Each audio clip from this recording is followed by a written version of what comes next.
Hey, Coach Holloway back with you again. So today I wanted to do a breakdown of Deebo Samuel and Brandon Aiyuk's uses in the Super Bowl. And so the criticism I had was about Deebo's usage. And some of the clips I'm showing right now is actually the plays in the game that are, go along with what we already know about Deebo. That he's an athlete.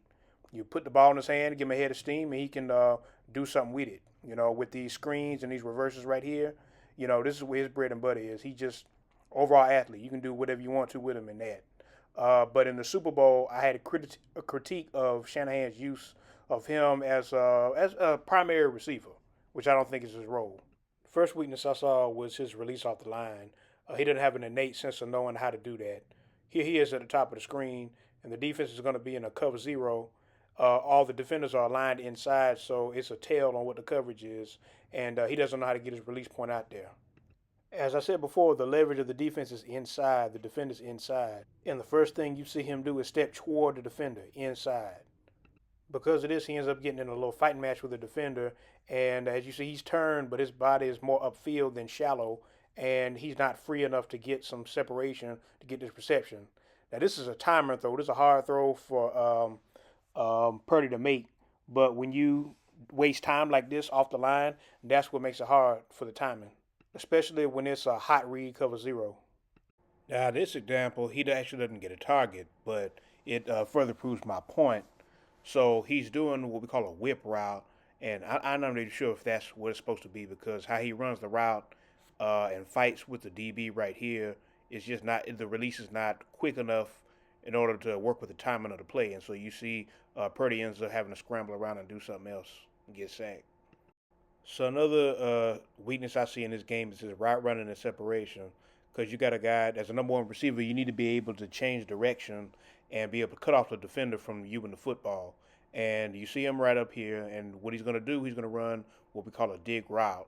And he's supposed to break over here at 35 to 37, but you see he allows the DB to push him out of his path, and the DB ends up making a play on the ball. Ideally, what you would want to do is for him to fight his way back inside to get back to the football or to get back underneath the defender, but he doesn't do that. He kind of widens out the route, and allows the defender to cut inside and make a play on the ball. This one, I think San Francisco did a better job of getting Deebo behind the line so that he can get a free release, which helps an athlete like him. This is another dig route. It could be a drag depending on the depth and stuff. But anyway, he comes off the line, and initially he does a better job of walling off the defender. But the thing you see at the last minute, he trails. I don't know if that was because of him or because of the ball. I just know that as a receiver, you want to continue to run that straight line in all of your routes just to, at the last minute, wall off that defender regardless. Also, not to mention, but it was a really good job by Purdy to even get the ball in the spot that he did, but Debo could have helped out. Now I want to look at Brandon Aiyuk and give a comparison, seeing as he's more of a traditional receiver in the sense. You have him lined up here in the bunch up top, and he's going to be running a dig route over, and I want to see you how he runs his route as opposed to Debo. All right, so he gets off, and right here you see him swipe his hands and get himself free of the defender and come back to the ball. So there's no way to cut through. So like this is similar to what a D lineman does as far as swiping the hands and getting to his gap. It's the same thing with receivers. A lot of the hand work is very similar. All right, so now I want you to see Ayuk's release skills, how he gets off the line. So he's going against a man bump and run press coverage. All right, and watch the first step.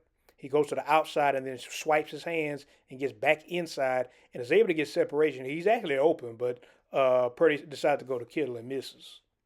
But regardless, this is a textbook definition of how you get off the line. Step outside, go against the leverage, go inside, and get off. And if he's lined up to your inside, then you do the opposite. Now, this here I'm showing this just as an example. Even with a free release as he gets here, he still has the same technique throughout.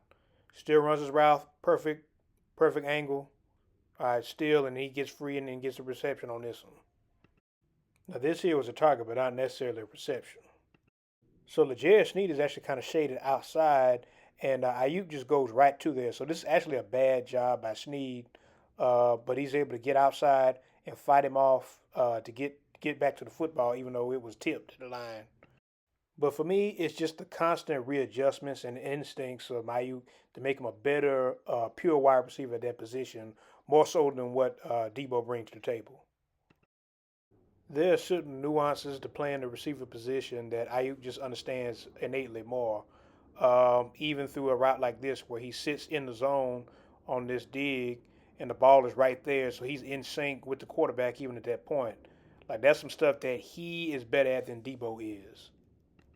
And it was just amazing to me that Shanahan didn't realize that and try to put Deebo in more opportunities in more situations than what Aiyuk was allowed to do. And the result shows the numbers and the final score of the game. That's all.